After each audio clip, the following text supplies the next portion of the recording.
여러분들 집에는 혹시 값이 나가는 골동품이나 예술품 같은 게 좀 있어요? 좀 오래된 것들. 제가 설교를 하려고 이제 찾아봤어요. 근데 값이 나가는 예술품은 고사하고 오래된 물건이 없어요. 심지어 다 정리해서 오래된 사진도 없어요.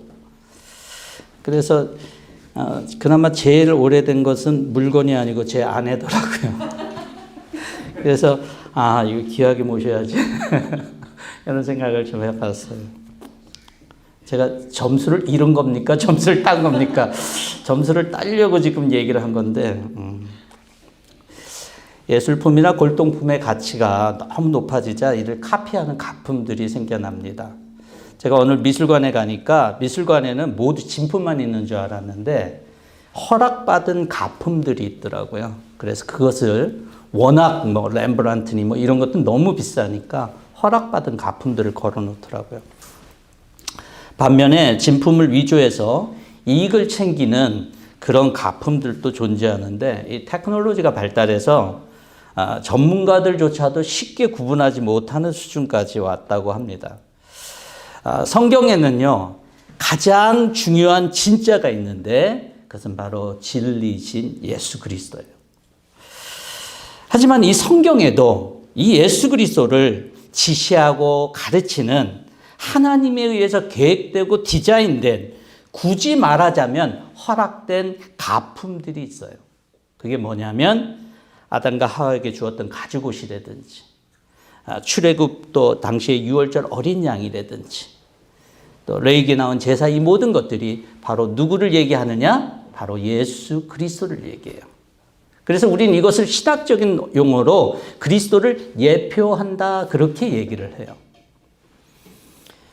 예표란 미리 알려주는 표징이라고 하는 뜻이에요. 이 오리지널을 알려주는 거라는 거예요. 이게 지금 중요한 게 아니라 이게 뭘 얘기한다고요? 오리지널, 예수 그리스도를 얘기한다는 그런 얘기예요. 예수 그리스도와 예수 그리스도의 사역을 예표하는 것이 구약에는 수도 없이 많이 존재하는데 그 중에 하나가 오늘 붉은 암송아지 제입니다. 붉은 암송아지를 제를 탄 물을, 쉽게 말하면 이 정결하게 된 이 물을 이제 이스라엘 백성들에게 하나님께서 명하시고 그것을 만들게 되는데 이 만들게 된 데는 좀 배경이 있어요. 이스라엘 백성들에게 주어진 것은 우리가 레위기에 있는 것처럼 5대 제사 아닙니까? 제사 방법으로 죄를 정결케 하는 거예요. 근데 이건 또 다른 방법이잖아요. 그리고 굉장히 쉬워요. 오늘 읽지는 않았지만 물을 씻는다든지 또 뿌린다든지 하면 그 사람이 정결케 돼요. 이 배경은 이래요. 가데스 바네아에서 38년 동안 있고 난 다음에 이제 이스라엘 백성들이 진짜로 하나님의 약속된 가나안 땅으로 전진하려고 그래요. 그래서 땅도 정탐을 하고, 근데 어떤 사건이 있게 되냐면 16장에서 고라와 다단과 아비람과 온의 무리가 반란을 일으킵니다. 모세에 대해서, 리더십에 대해서. 그리고 결과는 우리가 잘 알다시피 250명이 토장돼 버려요. 땅이 갈라져서 그냥 죽게 됩니다. 끽소리만 하고 죽어요. 근데 이걸로 끝나면 되는데 이후에 모세와 아론에 대한 원망, 그 사람들이 죽은 거에 대해서 이 모세 아론을 원망하면서 그 결과로 14,700명이 전염병으로 사망하게 돼요. 죽게 돼요. 문제는 이걸로 끝나는 게 아니에요. 이 사람들이 죽을 때 전염병으로 죽었잖아요. 그러면 여러분, 사람이 전염병이 생기면 어떻게 됩니까? 오늘 우리 예를 들어서 우리 아기가 아프다 그래요. 시름시름 앓을 거 아니에요. 그러면 부모가 가서 왜 아프냐라고 할 거고, 남편이 아프면 아내가 갈 것이고, 그렇죠? 가족들이 다 몰려들 거예요. 특별히 장막 생활이잖아요, 이스라엘 백성들은. 그러니까 여러분, 제가 몽골에 가서 게리라고 하는 그 장막을 보니까 온 가족이 그 안에 다 있어요. 그러니까 한 사람이 전염병이 되고 아프다 그랬을 때, 물론 어떤 건강한 면역 체계를 갖고 있는 사람들이 나을 수도 있겠지만, 그 병에 안 걸릴 수도 있겠지만, 이게 한 사람만의 문제가 아니에요. 이 사람이 걸리지 않고 죽지 않았다 그래갖고 어떤 문제가 발생되냐면, 사체를 가까이 하면 어떻게 되는지 아세요? 이스라엘 백성들이 율법에 의하면 그 사체를 가까이 앉아 만진 자도 어떻게 됩니까? 예, 부정하게 돼요. 그러니 전염병이 있다가 사람이 죽었다 그래요. 그럼 그 주위에 있던 사람들은 다 부정하게 되는 거예요. 여러분 14,700명이 다 그렇게 부정했다 그러면은 얼마나 될까요? 숫자가. 이거 엄청난 숫자예요. 이게 갑자기 하나님의 진노와 재앙으로 인해서 이스라엘 백성들에게 현실적으로 부딪힌 문제예요. 이랬을 때 시체를 처리하기 위해서 얼마나 많은 수의 제사장이 필요할까요? 이 14,700명이 더군다나 또 부정케 된 사람, 이 모든 걸 뭘로 해야 돼요? 제사로 해야 되는데 이 현실적으로는 불가능한 문제였어요. 여러분 이번에 코로나 사태 때 의료 붕괴란 말이 있잖아요. 이 제사장의 숫자가 한정돼 있는데 이걸 넘어서 버리면 이거는 제사 붕괴가 오는 거예요. 제사 붕괴. 예. 제사 제도의 붕괴가 오는 거예요. 민수기 4장에 의하면 레위 지파 중에서 고앗 자손이 20세에서 50세까지 숫자가 몇 명이었냐면 2,750명이에요. 근데 제사장은 누굽니까? 아론과 그 자손들이거든요. 숫자가 얼마나 되겠어요? 얼마 안 되는 거예요. 그 사람이 이 많은 숫자를 어떻게 제사를 하고 어떻게 처리하냐는 거예요. 불가능한 거예요, 거의. 그래서 새롭게 부정을 씻을 방법을 하나님께서 제시한 것이 바로 이 붉은 암송아지 제라고 하는 거예요. 그 붉은 암송아지를 다 태워요. 그리고 그것을 제를 가지고 물에 타서 그것을 뿌리거나 또 스스로 뿌리거나 더러운 사람들에게 뿌려서 정결케 하는 방법이에요. 이 붉은 암송아지 제를 타서 정결한 물을 만드는 데는 몇 가지 특징이 있어요. 첫 번째는 흠없고 온전한 것이어야 됐어요. 그리고 멍에를 매지 않고 그런 것이었어요. 여러분 제가 되면 암송아지의 제나 이 붉은 암송아지의 제나 수송아지 또는 숫소 큰 소의 제나 여러분 제가 되면 똑같을까요? 다를까요? 예, 똑같죠. 제가 되는데 뭐 다를 게 뭐 있어요. 근데 왜 하나님은 큰 수소라 그러지 않고 왜 이 작은 붉은 암송아지를 선택했을까? 이것은 제의 양에 하나님의 포커스가 있지 않다는 걸 얘기해요. 그럼 하나님의 포커스는 어디 있었냐? 바로 온전하고 흠이 없는 것. 아직 멍에를 매지 않은 이것에 있었다는 거예요. 흠없고 온전한 것을 찾기 위해서 이스라엘 백성들은 아직도 이 붉은 암송아지를 찾고 있습니다. 이스라엘 백성들은 그들의 시오니즘에 의해서 제3성전을 기대하고 있고 매년마다 이 붉은 암송아지를 찾아요. 근데 여러분 유대인들에게는 세 개의 고전이 있어요. 유대인의 고전은 구약성경이 있고 그다음에 우리가 잘 아는 탈무드가 있고 미시나라고 하는 그런 율법서가 있어요. 근데 이 미시나가 이 율법서에 의하면 암송아지, 이 붉은 암송아지를 어떻게 해야 되냐면 흠이 있거나 단 2개의 검은 털이 있어도 뭐예요? 부정한 거예요. 쓸 수가 없어요. 그러니까 암송아지를 구별하는 게 얼마나 이게 어려웠는지를 몰라요. 이들은 광야였고 아마 굉장히 어려웠을 것 같아요.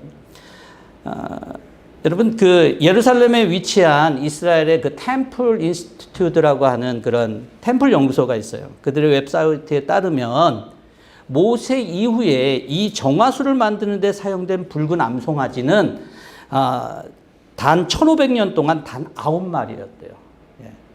예. 저는 잘 이해는 안 가요. 9마리 가지고 그 죄를. 어쨌든 이스라엘 연구소에서 그렇게 얘기를 하니까 그게 더 그들이 많이 연구했을 테니까. 뭐 성경이 그걸 몇 마리라고 얘기한 적도 없고. 그만큼 굉장히 어렵고 아주 정말 유니크한 것을 제물로 썼다라고 하는 거예요. 그 미시나에 의하면 너무 이 정결 효과가 강력해서 한 방울만 닿아도 모든 부정이 사해진다라고 그렇게 얘기를 하고 있어요. 그렇지만 이게 아무리 효과가 있다도 이 붉은 암송아지는 이 암송아지의 죄는 가짜일까요? 진짜일까요? 가짜예요. 진짜는 누구라고요? 바로 예수 그리스도예요. 그래서 성경은 이 붉은 암송아지에 대해서 다시 신약에서 말씀을 하고 있습니다. 히브리서 9장 13절과 14절을 우리 같이 함께 보도록 하겠습니다. 시작. 염소나 황소의 피와 암송아지의 죄를 더러워진 사람들에게 뿌려도 그 육체가 깨끗하여져서 그들이 거룩하게 되거든 하물며 영원한 성령을 힘입어 자기 몸을 흠없는 제물로 삼아 하나님께 바친 그리스도의 피야말로 더더욱더 우리들의 양심을 깨끗하게 해서 우리로 하여금 죽을 행실에서 떠나서 살아계신 하나님을 섬기게 하지 않겠습니까? 아멘. 죽은 암송아지, 붉은 암송아지의 죄를 가지고 이스라엘 백성들은 한 방울만 딱 떨어쳐도 와 이제 나는 다 깨끗하게 됐다라고 그 사람들은 믿고 아직도 그래요. 아마 여러분들이 이런 암송아지라면 이렇게 구하기 힘들고 1500년 동안 9마리밖에 될 수 없는 이런 암송아지의 죄를 탄 물을 만약 나한테 뿌려줬다라면 아마 이거는 어떻게 비유할 수 있냐면 로마 교황청에 교황만이 쓰는 순수한 어떤 물을 가지고 만약 우리에게 딱 뿌려져서 뭐 정결케 된다 이런 것들이 어떤 효과 이런 것보다 더하면 더했죠 덜하지는 않을 것 같아요. 사람들은 아마 그것에 대해서 굉장히 그래 신빙성 있게 생각할 거예요. 근데 그거보다 더한 게 뭐냐? 예수 그리스도의 보혈의 피라는 거예요. 아멘. 예수 그리스도의 보혈의 피는 사람들이 그렇게 환호하고 사람들이 그렇게 바라봤던 붉은 암송아지의 죄 탄 물보다 더 우리를 정결케 하는 힘이 강하다라고 하는 거예요. 그것은 성경이 말하는 진짜에 대한 확언이에요. 이건 비교할 수 없다라고 얘기해요. 영원한 성령을 힘입어 흠없는 제물로 하나님께 바쳐진 그리스도의 피는 우리를 깨끗게 하는 줄로 믿으시기를 바랍니다. 어떤 상황이든 여러분 부정한 것을 깨끗게 하는 데는 깨끗한 것이 더러워지는 것보다 늘 시간적으로나 비용적으로 많이 들어요. 우리의 영의 부정한 상태를 깨끗게 하는 데는 이것을 깨끗게 하는 데 드는 대가가 지불되지 않는다는 것은 말이 될 수가 없어요. 여러분 오고 가는 세상의 모든 사람들의 영을 깨끗하기 위해서 암송아지의 죄가 아닌 그리스도의 피를 제물로 삼는 것이 더 설득력이 있지 않을까요?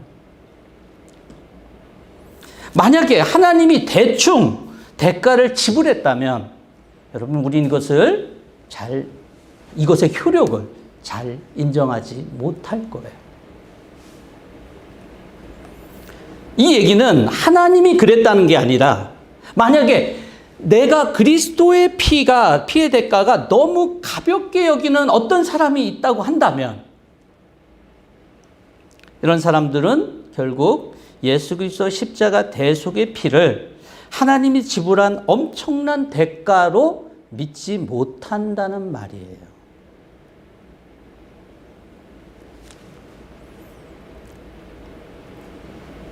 어떤 부정이나 죄에 대한 대가를 여러분 쉽게 여길 수는 없죠. 대가의 가치를 믿지 못하거나 인정하지 않을 때나 그런 게 가능하겠죠. 그래서 히브리 기자는 예수 그리스도 피가 얼마나 대단한 건지를 계속해서 강조하고 있는 것입니다. 제가 앞서 이 암송아지 죄를 이렇게 만드는 과정이 굉장히 쉽지 않다라고 얘기를 했잖아요. 한 방울만으로도 부정이 깨끗해질 수 있다라고 그랬잖아요. 그거보다도 더 강력하고 더 확실하게 우리를 부정에서 깨끗게 할 수 있는 것들이 있다면 그건 당연히 나뿐만 아니라 세상의 모든 사람, 오고 가는 모든 사람들의 죄를 깨끗이 씻는 것이 맞아요.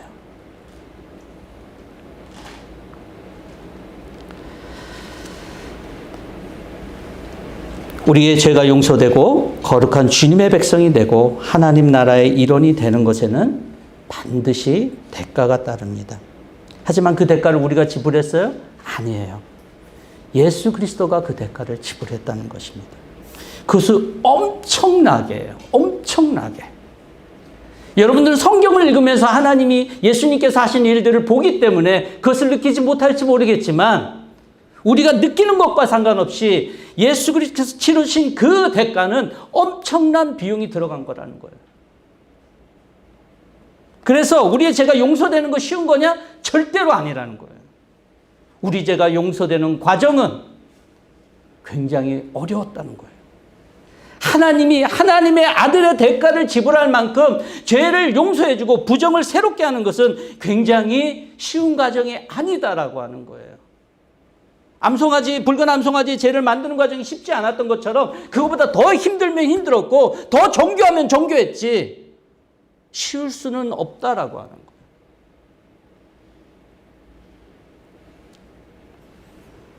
아까 제가 잠시 얘기했지만 하나님이 우리 죄를 용서하기 위해서 작은 조건으로 그렇게 했다라면 저는 아마 내 죄가 사해졌다는 것에 대해서 의구심을 가질 거예요. 근데 성경을 보니까 쉽지가 않았더라고요. 예수 그리스도의 십자가가 단순히 한 젊은이가 이 땅 가운데 와서 십자가에 죽은 사건이 아니더라고요. 그 몇천 년 전부터 하나님이 고심하고 우리가 전지전능하다 그러고 하고 이 온 세상을 만들었다라고 하는 그 하나님이 고심하고 그때를 정하고 모든 증거, 예표를 가지고 그 정해진 시간에 오셔서 우리가 생각하지 못한 방법으로 이 땅에 가셨던 거예요. 그래서 하나님은 자신 있게 예수 그리스도가 우리의 죄를, 우리의 부정을 모두 깨끗게 할 수 있다라고 자신 있게 말할 수 있는 거예요. 하나님이 자신 있게 우리에게 예수 그리스도를 믿는 자마다 다 구원을 얻고 죄를 깨끗하게 되는 그런 역사가 있다라고 하나님이 자신 있게 말할 수 있는 거라고 하는 거예요. 엄청난 효과, 효력, 대가. 그래서 온 인류의 죄를, 오고 가는 모든 인류의 죄를 아무리 큰 죄인이라도 다 용서하는 대가를 저와 여러분들을 위해서 하나님의 아들 예수 그리스도께서 치르셨다는 것을 믿으시기를 바랍니다. 하지만 좀 더 중요한 얘기가 있다라면요. 이 예수 그리스도 피가 나와 상관이 있어야 되잖아요. 아무리 효력이 좋고 아무리 대가가 크다고 해도 이게 나와 상관이 없다라면 무슨 소용이 있겠어요? 이게 나와 상관이 없다라면 아무리 좋은 것이라도 다 소용이 없어요. 성경은 이 엄청난 효력을 갖고 있는 예수 그리스도의 피가 나의 죄의 문제, 나의 부정의 문제를 해결해서 우리 영혼에 뿌려졌다라고 말씀하고 있습니다. 히브리서 10장 22절에 이렇게 얘기하고 있습니다. 같이 읽겠습니다. 그러니 우리는 확고한 믿음을 가지고 참된 마음으로 하나님께 나아갑시다. 우리는 마음에다 예수의 피를 뿌려서 죄책감에서 벗어나고 맑은 물로 몸을 깨끗이 씻었습니다. 예수 그리스도의 피의 효과가 엄청나도 나와 상관이 없다라면 아무리 대단해도 나에겐 별 의미가 없을 것이야. 하지만 나와 상관이 있다라면 내 삶에 엄청난 변화가 있을 수밖에 없어요. 여러분, 로또가 다른 사람이 탄 거라면 그랬나 보다 그러죠.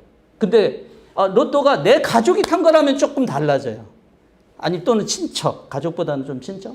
근데 가족이 탔다 그러면 조금 더 달라지겠죠. 근데 내가 탔다라면 이게 달라지는 거예요.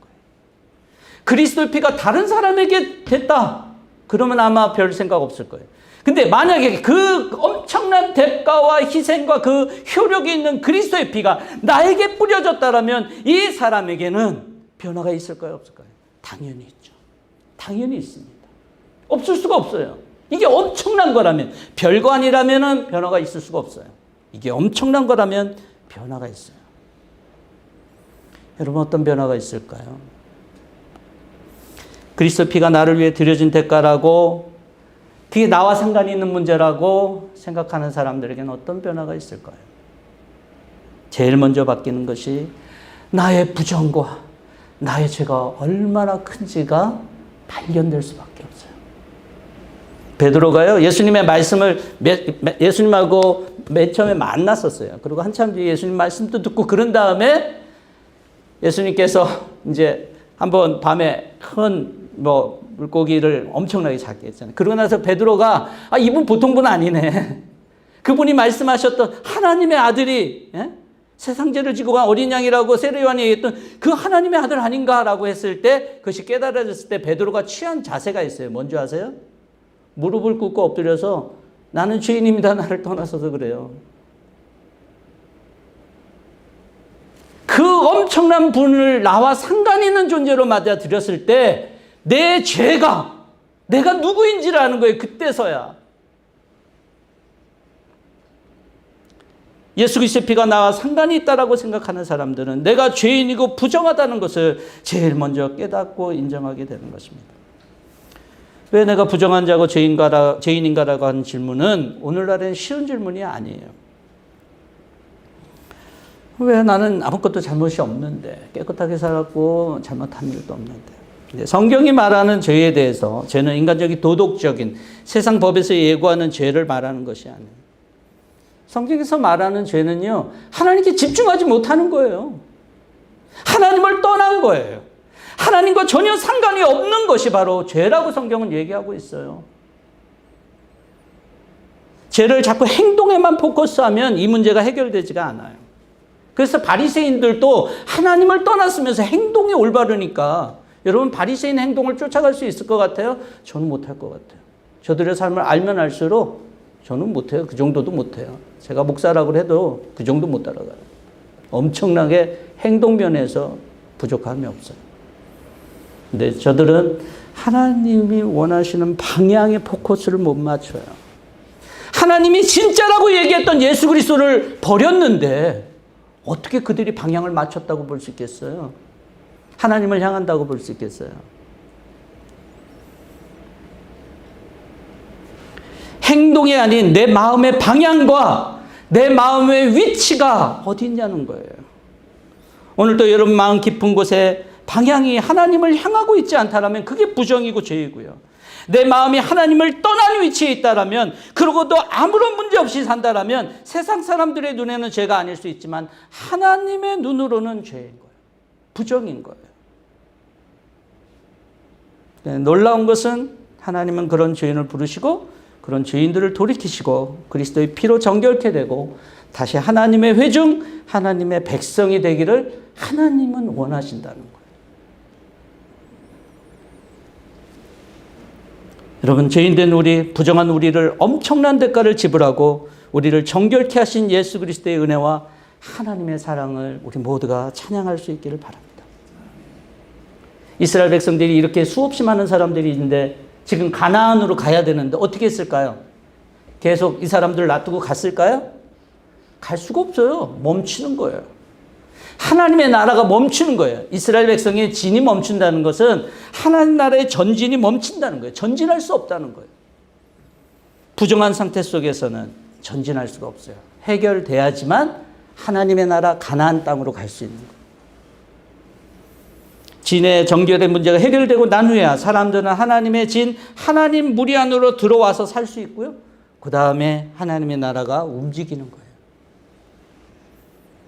하나님은 부정한 자들이 하나님의 무리로, 하나님의 백성으로 살아가는 것을 허락하지 않습니다. 그럼 어떻게 살아가야 되냐는 거예요.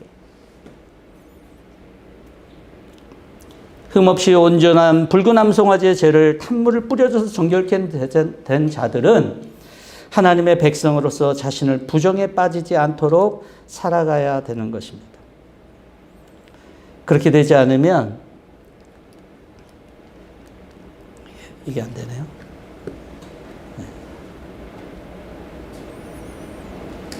예, 됐습니다. 그렇게 되지 않으면 여러분 총회에서 레위기 19장 20절을 보면 이런 사람들을 부정한 것을 찢는 방법을 했잖아요. 방법을 줬는데 이렇게 하지 않는 사람들은 총회에서 제명시키라라고 레위기 19장 20절에서 얘기하고 있어요. 하나님께서는 당신의 백성들이 부정하기를 원하시지 않습니다. 흠없고 순전한 사람들이시기를 원해요. 제 멍에를 끊지 못하며 죄 가운데 사는 사람들은 하나님의 회중에 있기가 어렵다는 거예요. 하나님 나라 안에서 함께 하나님의 약속된 땅으로 전진하기가 어렵고 멈출 수밖에 없다는 것입니다.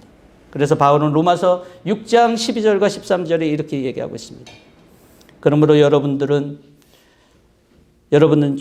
내 죽을 몸을 지배하지 못하도록 해서 못하게 해서 여러분이 몸의 정욕에 굴복한 일이 없도록 하십시오. 그러므로 여러분의 지체를 죄에 내맡겨서 불의의 연장이 되게 하지 마십시오. 오히려 여러분은 죽은 사람들 가운데 살아난 사람답게 여러분을 하나님께 바치고 여러분들의 지체를 의의 연장으로 하나님께 바치십시오. 이렇게 말하고 있습니다. 죄에게 삶을 내어주는 사람은 하나님의 연장, 도구, 의의 도구가 되기가 어렵습니다. 죄의 연장, 불의의 연장 도구가 되기에 하나님과의 관계가 정상적이지 못하는 것은 당연한 이치예요. 내가 죄를 벗어버리고 하나님의 진에 속할 때 다시 하나님의 나라가 전진할 수 있다는 것을 꼭 기억하시길 바랍니다. 한 가지 더 주목할 것은 보면 5절에 보면 하나님은 가죽과 고기와 피와 똥을 모두 불살라야 한다고 했어요. 여러분 아까도 말씀드렸다시피 흠없고 완전한 이 암송아지잖아요. 그것도 흠이 없는데 그것을 다 불살르라는 거예요. 그럼 뭡니까? 더 깊은 것의 정결을 얘기하는 거예요. 불태워서 정결케 만든 것을 정결한 것을 불태워서 더 정결케 만드는 거예요.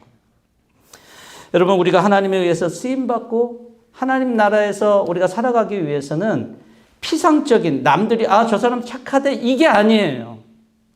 여러분들의 이너 비잉, 여러분 마음속 깊은 것이 다 정결해져야 돼요. 사람들은 몰라요. 같이 있는 부부들도 알 수가 없어요. 이건 나만 아는 거예요. 내 내면의 모든 것들이 태워져야 돼요. 정결해져야 돼요. 여러분 내 속에 있는 나도 모를 때가 많이 있잖아요. 그런데 누가 아시냐면 주님이 아세요. 시편 139편에 보면 1절에 우리 같이 읽겠습니다. 1절 주님께서 나를 샅샅이 살펴보셨으니 나를 훤히 알고 계십니다. 환히 알고 계십니다. 훤히 알고 계십니다. 주님이 나를 알잖아요. 그래서 시편 기자는 7절에 이렇게 얘기합니다. 내가 주님의 영을 피해서 어디로 가며 주님의 얼굴을 피해서 어디로 도망치겠습니까? 우리의 속속들이를 다 알고 계시는 주님께서 성령께서 여러분들의 그 깊은 것들을 만지시고 역사하실 때 우리는 거룩해질 수 있는 거예요. 그래서 바울은 이렇게 얘기하고 있습니다. 로마서 15장 16절 후반절입니다. 우리 다 같이 읽겠습니다. 그리하여 이방 사람들로 하여금 성령으로 거룩하게 되게 하여 하나님께서 기쁨으로 받으실 제물이 되게 하시려는 것입니다. 우리의 깊은 것을 하나님이 아시고 우리를 거룩하게 하신 분이 우리 안에서 역사하는 거예요. 여러분, 내가 나를 바꾸는 게 아니에요. 나를 하나님께 내어주고 성령께 내어주고 성령이 나의 깊은 곳을 바꾸시도록, 그래서 나를 거룩하게 하시도록, 그래서 우리 모두가 하나님의 나라 백성으로 전진할 수 있도록 그렇게 하시는 것입니다. 저희가 말씀을 전하니 저는 온전히 불태워졌고 여러분들은 안 태워졌다라고 말하는 것이 아니에요. 저도 말씀을 준비하면서 성령으로 내 속에 깊은 것들이 태워지기를 간절히 바라는 마음으로 기도하면서 말씀을 준비했어요. 우리 모두가 불태워져서 하나님의 것으로, 거룩한 것으로 준비돼서 하나님의 나라로 전진할 수 있는 저와 여러분 될 수 있기를 바랍니다. 말씀 맺기 원합니다. 그리스도의 희생은 보통이 아닙니다. 저와 여러분들을 부정해서 깨끗게 하고 죄를 씻으신 정결케 하시기에는 절대 부족함이 없어요. 소위 껌입니다. 다만 우리가 이 놀라운 대가와 상관이 있어야 되고, 이 대가를 우리가 인정할 때 우리가 하나님 앞에 얼마나 부정하고 정말 엄청난 죄인인지를 깨닫고 회개하고 하나님의 은혜를 구할 수 있는 저와 여러분 될 수 있기를 바랍니다. 우리가 부정하면 하나님의 나라가 전진할 수가 없어요. 우리 스스로 정결해야 되는데 얇게가 아니라 성령 하나님께서 우리 깊은 것까지 건드려서 다 태워져서 우리 모두가 하나님의 나라로 전진할 수 있게 되기를 주님의 이름으로 축원합니다. 같이 기도하겠습니다. 하나님 감사합니다. 주님의 은혜 아니면 저희가 살 수가 없고, 주님이 우리에게 열어주신 이 길이 아니라면 우리가 하나님의 백성으로 하나님 칭함받을 수가 없는 줄 압니다. 이 모든 것의 비밀은 예수 그리스도께 있습니다. 그 예수 그리스도를 예수 그리스도께서 하신 일들을 저에게 믿을 수 있는 믿음을 주시고, 하나님께서 하신 일들을 바라볼 때 내가 얼마나 큰 죄인인지, 하나님이 그런 나에도 불구하고 나를 구원하셨고 나를 살려주셨는지 이 은혜를 찬양하며 기뻐할 수 있는 저희 모두가 되게 하여 주시옵소서. 멈추는 것이 아니라 우리를 정결케 함으로 하나님의 나라로서 전진할 수 있는 우리 모두가 되게 하여 주시옵소서. 예수님의 이름으로 기도하옵나이다. 아멘.